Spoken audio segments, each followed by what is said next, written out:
Assalamualaikum warahmatullahi wabarakatuh. Halo, apa kabar semuanya? Semoga selalu dalam keadaan sehat dan selalu semangat ya, walaupun kita belajar dari rumah. Perkenalkan, nama Ibu Laili Indah Nugraini, biasa dipanggil Ibu Laili. Sudah siapkah kalian untuk belajar hari ini? Pastinya sudah dong. Tetap semangat ya untuk menuntut ilmu. Sebelum kita belajar, marilah kita berdoa terlebih dahulu. Berdoa dimulai. Berdoa selesai. Nah, pada pertemuan minggu lalu kita belajar mengenai komponen penyusun sel. Apa itu sel? Dan komponen penyusun sel itu apa saja? Ya, betul. Alhamdulillah ya kalian masih ingat materi minggu lalu. Sel adalah unit terkecil penyusun semua makhluk hidup. Nah, komponen penyusunnya itu ada dua, komponen organik dan anorganik. Komponen organiknya itu seperti karbohidrat, protein, lemak, asam nukleat. Sedangkan komponen anorganiknya itu seperti air, vitamin, dan mineral. Baik, untuk pertemuan hari ini kita akan membahas mengenai berbagai proses transfer membran pada sel. Nah, sekarang bisa dilihat pada gambar. Nah, gambar apa ini anak-anak? Ya, benar. Gambar satu itu adalah gambar minuman, tepatnya larutan gula. Kemudian gambar kedua itu adalah gambar kentang dan larutan pewarna. Nah, larutan gula ini terdiri dari apa saja sih? Ya, benar. Larutan gula ini terdiri dari air dan gula yang dicampur secara merata. Nah, gambar yang kedua ini gambar apa? Ya, betul. Kentang dimasukkan dalam larutan pewarna, kemudian akan menggembung terisi oleh larutan pewarna tersebut. Nah, dalam sel gambar satu itu termasuk proses apa? Ya, pintar sekali siswa Ibu. Gambar satu merupakan proses difusi pada sel. Kemudian gambar 2 merupakan proses apa? Jempol untuk kalian, smart ya kalian. Gambar 2 merupakan proses osmosis. Nah, sekarang kalian sudah tahu kan maksud dari gambar tersebut? Coba deh Ibu ingin mendengar dari salah satu kalian apa pengertian difusi dan osmosis. Baik, pintar sekali siswa Ibu. Dari penjelasan teman kalian tadi, dapat disimpulkan bahwa difusi adalah peristiwa mengalirnya atau berpindahnya suatu zat pelarut dari bagian yang konsentrasi tinggi ke bagian yang konsentrasi rendah. Sedangkan osmosis itu merupakan perpindahan molekul pelarut, misalnya air, melalui membran semipermeabel dari yang konsentrasi rendah ke konsentrasi tinggi. Nah, sekarang kita lanjut ke materi ya. Proses transport pada membran itu dibagi menjadi berapa dan apa saja? Yo, siapa yang tahu? Ya, betul. Proses transport membran itu dibagi menjadi dua. Transport aktif dan transport pasif. Nah, transport aktif merupakan pergerakan atau perpindahan yang memanfaatkan energi untuk mengeluarkan dan memasukkan ion-ion molekul dengan melalui membran sel yang sifatnya permeabel dengan tujuan untuk memelihara keseimbangan molekul kecil di dalam sel.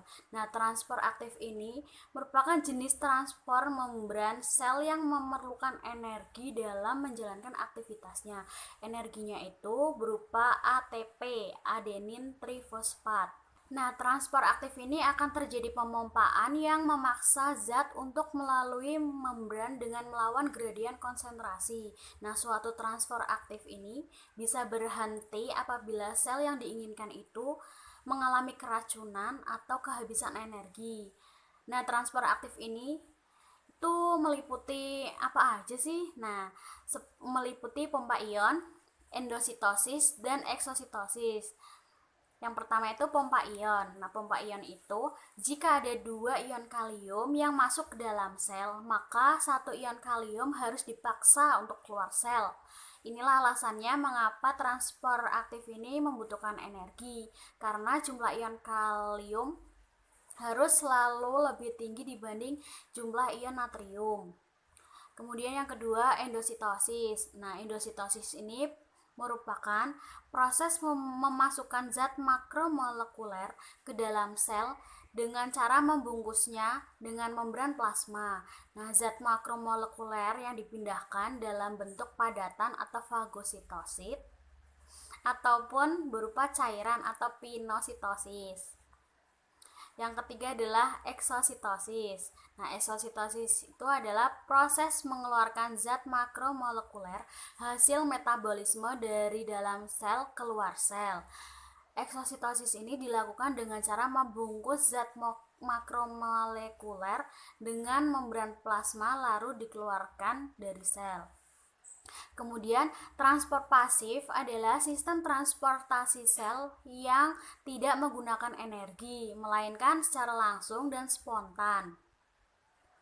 Nah, dalam transport pasif ini zat yang ditransportasikan itu seperti glukosa, air, dan oksigen. Nah, zat-zat ini bersifat polar yang akan sulit melewati membran sel karena membran sel salah satu pembentuknya itu adalah lemak.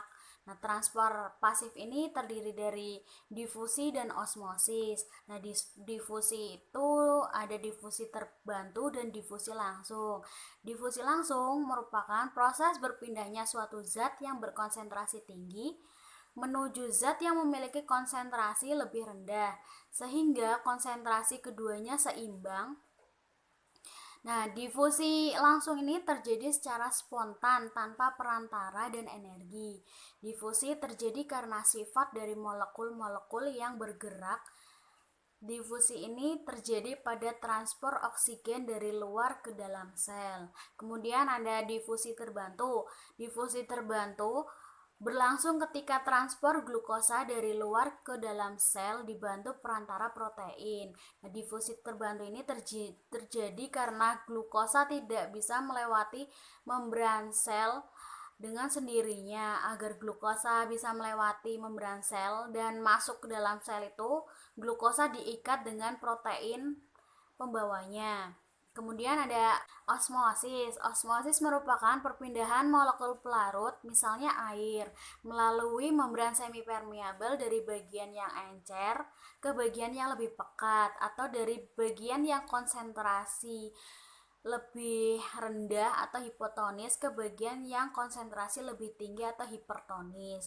Osmosis ini merupakan proses menyeimbangkan konsentrasi air dari dalam dan luar sel. Nah, terjadi pada kondisi hipotonik, yaitu saat konsentrasi larutan di luar lingkungan lebih pekat dibandingkan dengan konsentrasi larutan di dalam sel. Nah, itu adalah materi yang kita pelajari hari ini. Setelah ini kita akan mengerjakan atau mengisi lembar kerja siswa pada Google Form yang akan Ibu bagikan. Nah, sebelum kita simpulkan pembelajaran hari ini, Ibu akan memberikan soal post test untuk kalian. Nah, soal post test ini bertujuan untuk mengetahui seberapa pahamnya kalian dalam pembelajaran kali ini. Soal post test akan Ibu berikan melalui Google Form. Nggak susah kok, gampang, tenang saja. Jadi, apa kesimpulan dari materi yang sudah kita pelajari hari ini? Ya, betul.